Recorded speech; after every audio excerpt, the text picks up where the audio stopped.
Hey, this is JP here on the Slanted Lens. We're going to take a look today at two of the affordable entry-level full-frame cameras that are on the market right now. The Z5 is an older camera, but really holds its own and has some great features. The R8's brand new, it's coming out. We're going to see those new features on the R8. Let's see how these two cameras compare with one another and which one you would choose if you're choosing to enter into the full-frame market. So Josephine's here with me today. So Josephine, which one do you like? You know, I really love the picture quality of the Nikon, but let's see if the Canon will hold up. There you go. Let's take a look. Let's see how these two compare.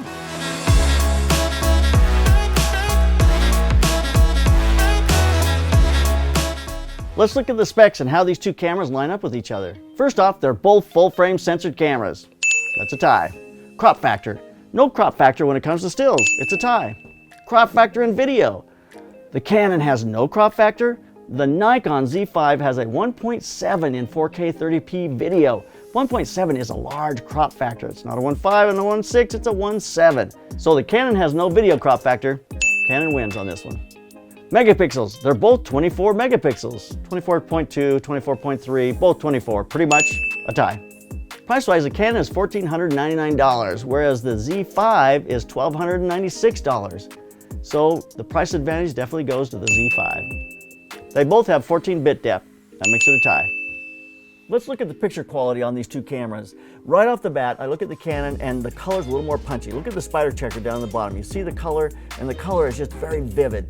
The Canon's a little more yellowish, a little more magenta on the Nikon, but just beautiful pictures from both of them. We sampled the 18% gray off the Spyder Checkr on both of these, so the color is very similar. But I think I like the color of the Nikon just a little better. It's just a very neutral, beautiful color. Not quite as contrasty. If you look at the contrast you get with the Canon, it's just a little more crunchy. But look at the, when we punch in to look at just sharpness. They're both very sharp, very beautiful images, but the Canon's a slight bit more sharp. So let's take a look at the picture. I did a single point focus on the 8 on each one of these, so that would be the critical focus point on each one of them. And when I look at them, there's just a slight bit more sharpness on the Canon than there is on the Nikon, just a tiny bit. But we're talking they are just head-to-head when it comes to picture, when it comes to sharpness, they are really head-to-head. So there you have the image quality test. The Canon is a little sharper, it seems like, but the color is a little nicer on that Nikon. I'm gonna give it a tie. Let's talk about the ergonomics of these two cameras. They both have a very nice deep grip, but the Canon's a little small in my hand. The Nikon is just a little larger. I feel it easy to get a hold of this grip. I do love the fact that there are two buttons. These are assignable buttons right here at my fingertip. On the Nikon, it allows me to give these function buttons anything I'd like to set them to, which is really a nice place for them because my hand's here, my fingers get right there. Whereas you don't have anything like that on the Canon. Most of your function buttons are going to be on the back. There's not as many function buttons on the Canon as there is on the Nikon. The Nikon also has that autofocus joystick up on the top, whereas the Canon has removed that. They do not have that upper joystick, so you only have one on the back of the wheel. You don't have that joystick for focus and things like you do on the Canon or on the Nikon. The Nikon, that little joystick is a little small, a little hard to push around. Not my favorite, but I love the fact that it's there, and I can't stand the fact that it's not on the Canon. The Canon certainly has a great flip-out screen if you're going to have something to be able to use for putting in a tight space or for vlogging, whereas the Nikon simply has the tilt up in the back, does not flip out, and that's definitely an advantage to the Canon. When it comes to the other dials and things here, the Z5 is very reminiscent of the Z6. It's very similar. They have moved this dial over to the right side. Definitely gives you the same kind of ergonomics. It's exactly what you're going to expect if you're used to a Z6. The Z5 is going to give you very much that performance. They both have a switch to be able to switch back and forth between stills and video. The Canon has it on the left-hand side here. The Nikon's got it up front. I mean, you'd think you can kind of get your thumb to the one on the Nikon, so it's a little closer to make that switch. I don't think that's a huge deal. They both have function buttons. If you're using a special setup, they have a C1 and a C2. They both have a C1 and a C2, which is really nice. It's quite easy to get a hold of the record button for me. It's right here up on top on the Nikon Z5. I can get my finger right to it while I'm holding the grip. With the Canon, I have to stretch a little bit to get over to this record button over there, and it's a little bit more difficult for me to get to. This button on the outside of the Z5 that rolls to be able to change your aperture or your shutter depending on how you assign it is right out there and easy to get to, but sometimes a little too easy to get to. My thumb rolls across it if I'm not careful, or putting it in a bag or something changes things. Whereas the Canon, it's rolled inside here. It's a little more difficult to get to, which is a little more difficult to get to, but you also don't bump it or change it accidentally. We've got the integrated strap holders on the R8, which are so much better if you're using this camera in any kind of a rig or if you're taking the straps on and off, whereas the Z5 still has the flappy little rings, which is kind of a pain if you're using any kind of rig, if you want to take your strap on and off. I really like the fact that they've gone to these recessed holders for your strap. It's much easier to put the strap on and off and much more ergonomically clean if you're going to use it in camera rigs and things. The Nikon's a lot more difficult to use. So there's a look at the ergonomics. You know what? This is pretty difficult for me. I think the biggest drawback is not having that joystick on the back of the Canon, which I think gives the ergonomics a little bit of an advantage to the Nikon, and the size. It fits in my hand a little better. But if you have smaller hands, you would probably be happy with that R8 and be very, very pleased with that little smaller footprint. So for me, I think it goes to the Nikon. So weight, Canon is 1 pound, the Nikon is 1.3 pounds. So when it comes to weight, the Canon is lighter, it wins. Memory card, big difference in these two cameras. Canon has 1 slot, and the Z5, the Nikon has 2. For those who are very concerned about that, that is a major victory for the Nikon. The monitor on these two cameras are very, very different. The Canon has a 1,620,000 dot monitor, whereas the Nikon has a 1,040,000 dot. So it is much different. You're looking at that monitor, and it is not as clear and clean as what you see on the Canon. So it's roughly 50% more dots, but I think it's significant. You can see the difference between the two cameras. So the Canon has a higher resolution of almost 600,000 dots. So really, when it comes to the monitor, it goes to the Canon. So I mentioned the display when we talked about ergonomics, but I think it's worth a note. It really is a touchscreen tilt out articulating screen with the R8, whereas the Z5 has a simple tilt up. They're both touchscreen LCD displays, but the advantage certainly goes to the Canon. So here's a point where these cameras are very different. That is battery life. The R8 has a very small battery, and the battery only gives you about 290 shots with the LCD or 150 with the EVF, whereas the Z5 is going to give you 470 with the LCD and 390 with the EVF. It's a much larger, more robust battery. That's kind of the reason I think this grip and the camera is a little bit larger. So that's a major disadvantage for the R8. The battery is not very robust, whereas the Z5 has a much stronger battery. It's going to give you more images both in video and in stills. And in this round, definitely wins when it comes to battery life. Buy an extra battery for the R8. So the viewfinder resolution is very different on these cameras. The R8 has a 2,360,000 dot resolution, whereas the Nikon Z5 has a 3,690,000 dot resolution. So they're very different. You're getting a much better screen, a better view through the Z5, which gives you more resolution, clearer image, and you can see that quality difference when you look through the EVF in these two cameras. So the Z5 wins when it comes to viewfinder resolution. Autofocus points. Wow, this is where you see older technology, Z5, versus newer technology with the R8. The R8 has 4,897 autofocus points in video and 4,067 video autofocus points, whereas the Z5 has 273 autofocus points. No wonder it has struggled in some of the autofocus tests that we have done. That's the difference in the technology. Boy, I remember the days when the 5D Mark III had like 30 or 20. I mean, it's crazy. So they've come a long ways. When it comes to autofocus points, the R8 definitely wins. So let's take a look at the autofocus stills test. On this test, we did several bursts. There were between 25 to 29 images each. And so I got a good sampling. It wasn't just one time, do it several different times. I shoot 1,000th of a second at 2.8, so it makes sure that we have frozen action, that the shutter's freezing the action. She's walking at a nice pace, but not fast. So looking at this on the Canon, I got about 29 images on the Canon, and I have about 3 of them that are out of focus. Most all the others are very sharp. They're right there.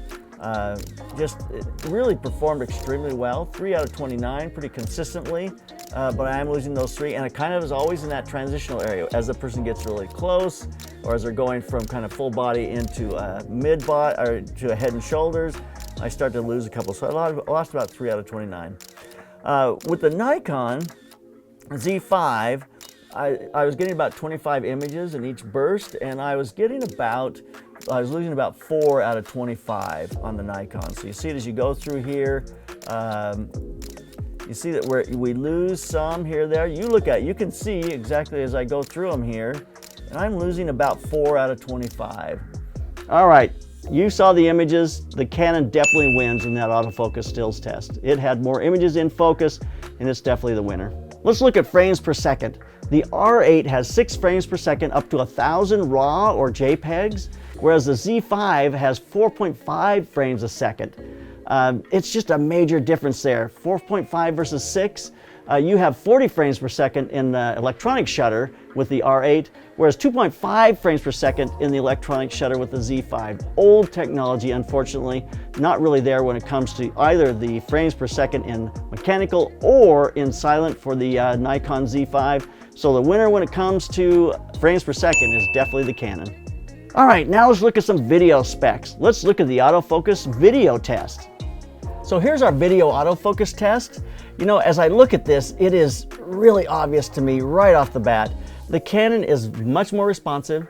It's quicker to stay with the video. It turns as I turn, it stays with me when I turn, whereas the Nikon is far less responsive. I mean, you could try to play with the settings, try to up the responsiveness on the Nikon would probably make it a little better. At normal setting, it takes a long time for the Nikon to catch up. When I get up close to the camera, it's really slow to find me, you know, whereas the Canon is much quicker. It's an older technology, it really is. The Z5 is an older technology, doesn't have the more current technology that the R8 has, so this doesn't surprise me at all. What's interesting about this, and a perspective to just kind of keep in mind, is in the days when you had to pull focus and a person was there just pulling focus, it didn't look that different than what you see with the Z5. I mean, we are expecting perfection now, whereas good cinema used to have focus would drift and then find the person. It was kind of part of that experience. Now, I'm not trying to make an excuse for the Z5. The Canon is definitely looking better, but that's just something to keep in mind. So there you can see it. The autofocus points of that Canon really deliver a really nice autofocus when it comes to in video mode. As I'm moving and turning back, it stays with me. It moves a little quicker. The Nikon Z5 just really struggles to be able to keep up, loses the focus sometimes. So when it comes to autofocus in video mode, goes with the Canon. When it comes to video, these two cameras are very different. The reality is the Nikon Z5 is really meant to be a stills camera. It does have some video capabilities, but does not match what you get on the R8 by any means. The R8 gives you 10-bit 422. It supports C-Log 3, whereas the Z5 does not support log. Most importantly, you get an uncropped, oversampled 4K up to 60p with the Canon, whereas with the Nikon, you get a 1.7 crop even going to 4K. So there's a major difference there. Video is much stronger on the Canon. Having said that the Canon is a little stronger video camera, the biggest weakness is the battery life. It's not going to shoot video as long as you're going to get on the Z5 because the Z5 has a more robust battery, but the video capabilities are so much better on the Canon. Both these cameras have a mic and a headphone jack, but you have that flip out screen on the R8, which makes it pretty good as a vlogging camera, whereas you can't vlog very well with the Z5. It's not going to work for you. With the log and the oversampled 4K up to 60p, it really makes the Canon R8 the better video camera. So in this round, video goes to the Canon. Having said that, the R8 does not support external recording, whereas the Z5 gives you an 8-bit via the HDMI, 4K up to 30 frames a second. Of course, it is cropped, but you have that advantage. So when it comes to external recording, the Z5. So the Canon R8 has a micro HDMI, whereas the Nikon Z5 has a mini HDMI. The mini wins. So let's take a look at image stabilization in video mode with these two cameras. So for the image stabilization test, we shot the Nikon on 2K in order to not have a crop, and we shot the Canon on 4K.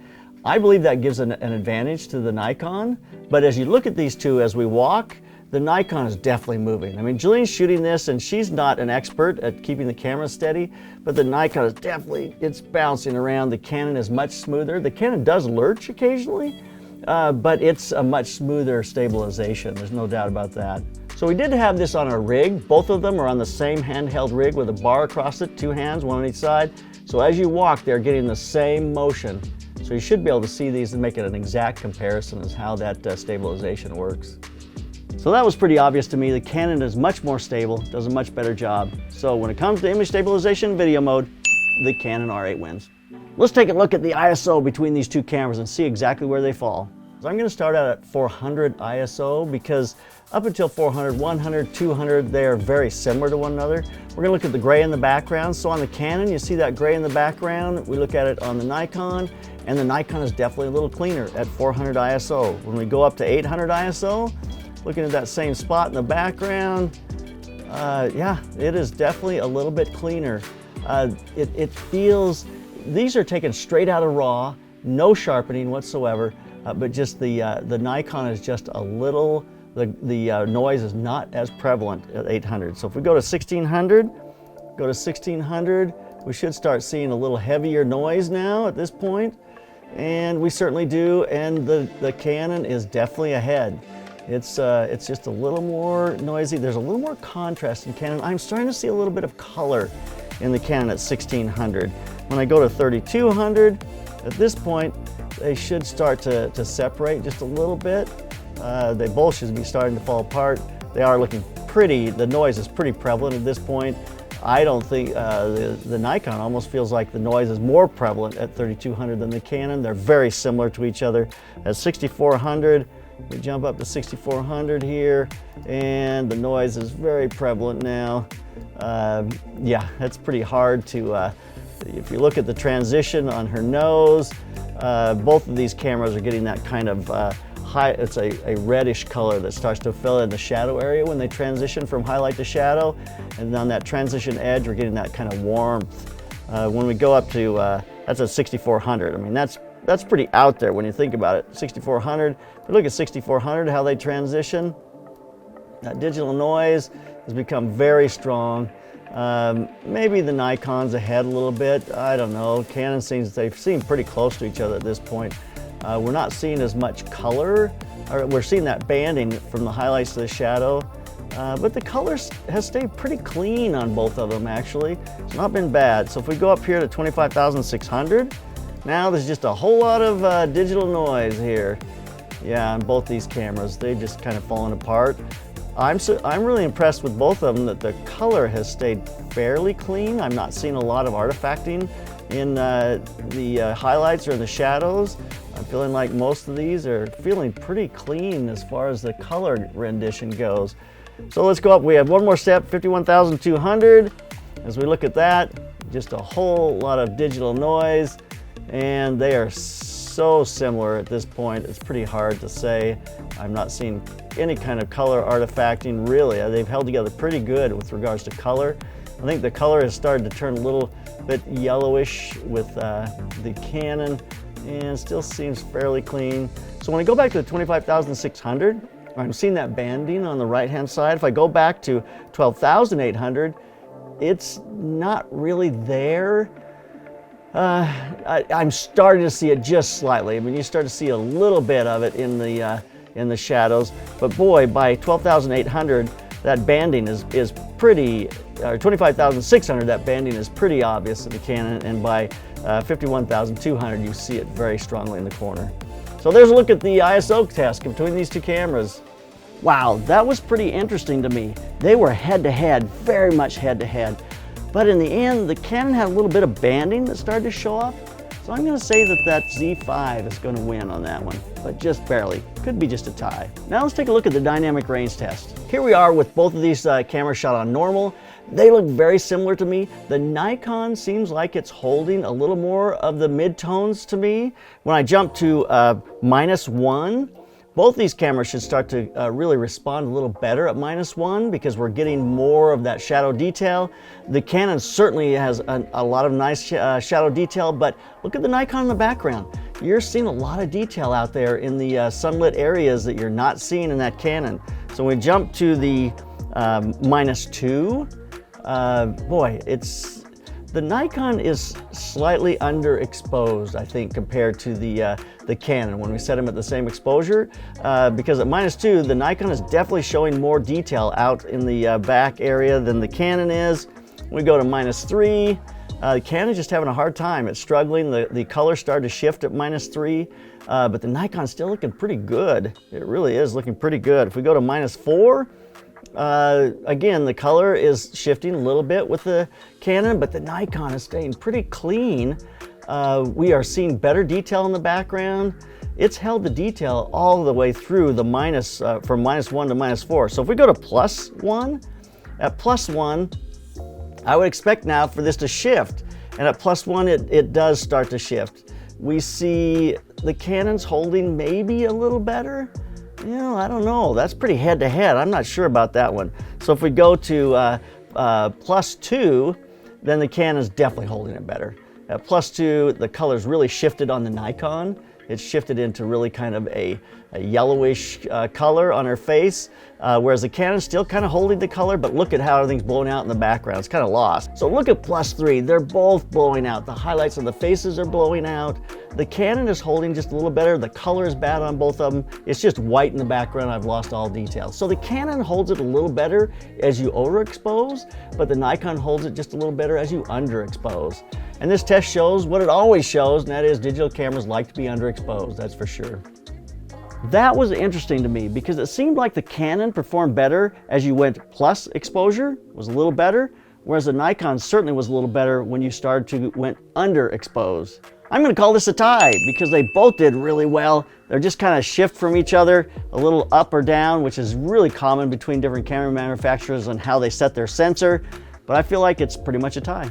So let's wrap this up. The reality is the R8 is a new camera with new technology. The Z5 is an older camera with older technology. It struggles to keep up, but still holds its own with that Canon R8. My guess is when we see a Z5 II, it's going to be right on par with the Canon R8. As of right now, the video specs fall way short. If you are a video shooter, the Z5 is not for you. If you're a still shooter, the Z5 is a good camera, but the frames per second are a little slow. So I think the R8 really wins when it comes to frames per second and the video specifications.